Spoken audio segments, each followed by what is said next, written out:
जिन प्रभु की कृपा दृष्टि से समूचे विश्व का कल्याण होता है, उन्हें कोई क्या ही भेंट चढ़ा सकता है। सकल ब्रह्मांड का कण कण उन्हीं प्रभु के तो अधीन है।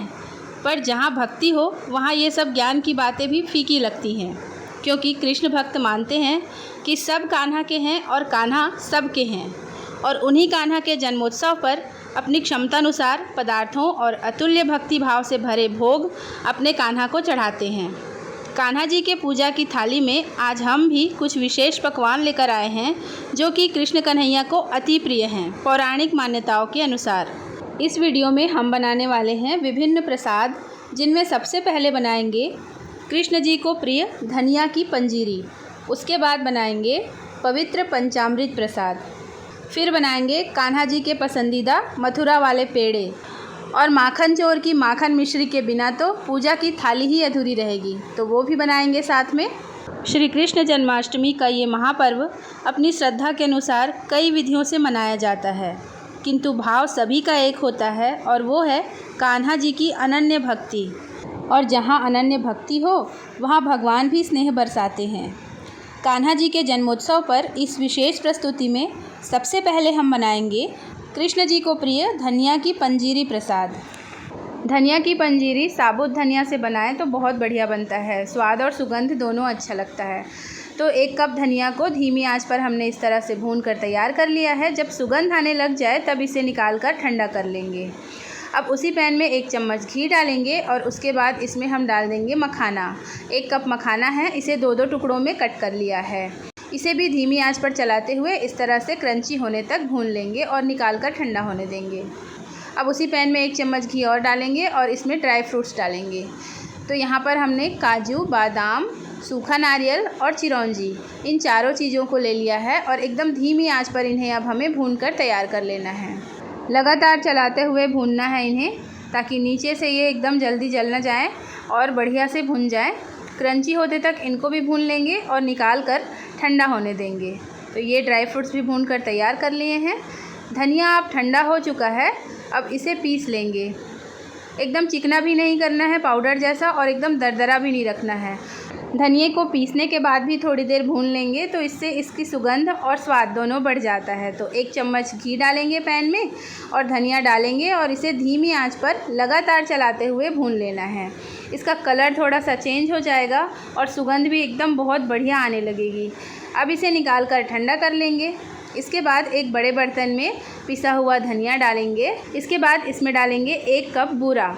यहाँ पिसी हुई चीनी या गुड़ जो भी आपको लगे वो मिला सकते हैं। बूरा यहाँ पर 1 कप डाला है, दोनों चीज़ों को मिला लिया है। इसके बाद इसमें भुने हुए मखाने और ड्राई फ्रूट्स डाल देंगे। थोड़ी सी इलायची डालकर सभी चीज़ों को मिला लेंगे। पंजीरी बनाते समय देसी घी और बाकी चीज़ों की सुगंध से रसोई घर एकदम अद्भुत महकने लग जाता है। अब पंजीरी तो बन गई, इसे प्रसाद बनाने के लिए इसमें मिलाएंगे तुलसी पत्र। तुलसी पत्र बहुत अनिवार्य है, तो 8-10 पत्तियां तोड़कर इसमें डाल देंगे। अंत में 1 चम्मच घी डालेंगे और सभी चीज़ों को एक बार और मिला देंगे। और ये हमारी एकदम बहुत ही बढ़िया पंजीरी बनकर तैयार हो गई है भगवान के भोग में चढ़ाने के लिए। कहते हैं कि धनिया की पंजीरी कृष्ण भगवान को बहुत प्रिय है। कृष्ण भगवान की भक्ति से परिपूर्ण धनिया की पंजीरी बनाकर तैयार कर ली है।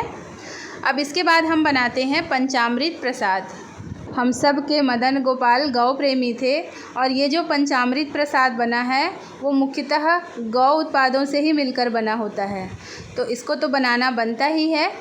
इसके लिए हमने गाय का दूध लिया है, कच्चा दूध भी ले सकते हैं। तो 1 कप गाय का दूध ले लिया है और उसके बाद इसमें डाल देंगे 2 चम्मच चीनी।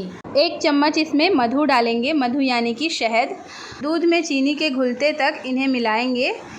दूध, दही, घी, शहद और चीनी, ये 5 चीज़ें पंचामृत में आती हैं। इन्हें मिलाने का क्रम कैसा भी रख सकते हैं आप अपनी सुविधा के अनुसार, और इनकी मात्रा भी अपने हिसाब से रख सकते हैं। दूध में चीनी घोल लेने के बाद इसमें हम डालेंगे दही। 3 चम्मच दही डाली है यहाँ पर। यहाँ पे ध्यान रखना है, पंचामृत में जो दही मिलाएंगे वो एकदम ताज़ी दही होनी चाहिए, खट्टी दही इसमें नहीं डालते हैं। अब इसके बाद इसमें 1 चम्मच देसी घी डालेंगे। एक बार सभी चीज़ों को मिला लेंगे और पंचामृत बनकर तैयार हो गई है। अब इसमें थोड़ा सा मखाना डाल देंगे। 8-10 मखाने डाल दिए हैं इसमें, कच्चा मखाना है। इसके बाद इसमें डालेंगे तुलसी पत्र। 8-10 तुलसी की पत्तियों को तोड़कर इस तरह से डाल देंगे और ये हमारा पंचामृत प्रसाद बनकर तैयार हो गया है। पंचामृत हर कथा हर प्रसाद में बनाया ही जाता है वैसे तो, लेकिन कृष्ण जन्माष्टमी के अवसर पर तो अनिवार्य रूप से बनाया जाता है। इनको बनाते, परोसते या खाते समय एक अलग ही भक्ति भावना होती है मन में, जिसकी वजह से इनके स्वाद में भी विशेष अंतर दिखाई पड़ता है। धनिया की पंजीरी और पंचामृत हमने तैयार कर लिया है। इसके बाद हम बनाते हैं कृष्ण जी को बहुत ही प्यारे मथुरा के पेड़े। इसे बनाने के लिए या तो दूध से मावा बना सकते हैं या फिर सीधे मावा से ही पेड़ा बनाकर तैयार कर सकते हैं। तो यहाँ पर मैंने मावा से पेड़ा बनाया है। तो इसके लिए 1 चम्मच देसी घी गरम किया है और इसमें डाल दिया है 1 पाव मावा। अब इसे एकदम धीमी आंच पर भूनना है। वैसे तो मावा से बना रहे हैं तो एकदम जल्दी बन जाता है दूध उबालने की तुलना में, लेकिन फिर भी इसमें समय लगता है क्योंकि मथुरा के पेड़ों का कलर एकदम डार्क ब्राउन जैसा होता है। तो वैसा कलर लाने तक इनको अच्छे से भूनना होता है। नीचे से बहुत जल्दी चिपकने लग जाते हैं, तो इसलिए सावधानी से इस तरह से लगातार चलाते हुए इसे भून लेंगे और कलर इस तरह से जब हो जाए एकदम डार्क कलर का, तब तक इसे भूनना है। और ये अपने आप ही पैन छोड़ने लग जाता है जब बढ़िया से भुन जाता है। तो इस अवस्था में आने के बाद इसे निकाल लेंगे और ठंडा होने देंगे। तो ये मावा हमने जो भून कर रखा था ये ठंडा हो गया है। अब इसे एक बड़े बर्तन में निकाल लेंगे और इस तरह से फैला लेंगे। ये मावा थोड़ा भुरभुरा सा हो जाता है बढ़िया से भुनने के बाद। इसके बाद इसमें डालेंगे थोड़ी सी इलायची और मिलाएंगे 1 कप बूरा। स्वाद के अनुसार आप इसमें पाउडर चीनी, बूरा या गुड़ कुछ भी डाल सकते हैं। यहाँ पर 1 कप बूरा मिला दिया है। सभी सामग्रियों को अच्छी तरह से एक सार कर लेंगे। अगर मिश्रण थोड़ा सूखा लगे तो 1 चम्मच घी या 1 चम्मच दूध मिला सकते हैं। ये अभी एकदम परफेक्ट टेक्सचर में बन गया है। अब इसके पेड़े बनाकर तैयार कर लेंगे। शुरू में थोड़ा मिश्रण को ज़ोर से दबाएंगे ताकि वो आकार ले ले और अपने मनपसंद के डिज़ाइन में पेड़े बनाकर तैयार कर लेंगे। यहाँ पर मैंने आयताकार पेड़ा बनाया है।